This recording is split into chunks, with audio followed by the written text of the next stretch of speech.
প্রথমেই congratulation Argentina football দলকে, কেননা তারা বর্তমানে কোপা চ্যাম্পিয়ন হয়ে গিয়েছে।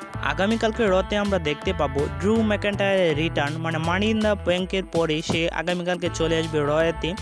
এবং আমরা দেখতে পাবো সিএম পাঙ্ক এবং ড্রু ম্যাকইন্টায়ারের মধ্যে আরও একটি কোনো স্টোরি লাইন, এবং আমরা সামারস্ল্যামে দেখতে পাবো ড্রু ম্যাকইন্টায়ার ভার্সেস সিএম পাঙ্কের মধ্যে একটি ম্যাচ। এবং আমরা আগামীকালকে দেখতে পাবো Rhea Ripley, Liv Morgan and Dirty ডোমের মধ্যে কি স্টোরি লাইন চলছে তা তো আপনারা দেখতেই পাচ্ছেন। এবং আমরা আগামীকালকে দেখতে পাবো গুন্তার ভার্সেস ডেমিয়ান প্রিস্টের মধ্যে ফেস টু ফেস, মানে তারা দুইজন মুখোমুখি হতে চলেছে সামারস্ল্যামে, এবং সেইখানে আশা করি গুন্তার সেই ম্যাচটি জয়লাভ করবে এবং গুন্তারের কাছে অল হেভিয়ার টাইটেলটি চলে যাবে। এবং আমরা দেখতে পাবো সেমি জেন ভার্সেস ইলজা ড্রাগানভের মধ্যে একটি সিঙ্গেল ম্যাচ, এবং কি আমরা দেখতে পাবো শেমাস ভার্সেস বিগ ব্রনসন রিডের মধ্যে একটি সিঙ্গেল ম্যাচ। আজকের ভিডিও এই পর্যন্তই। আমাদের চ্যানেলে নতুন হয়ে থাকলে অবশ্যই প্রতিটি ভিডিওতে লাইক, কমেন্ট এবং সাবস্ক্রাইব করে পাশে থাকবে। ধন্যবাদ সবাইকে।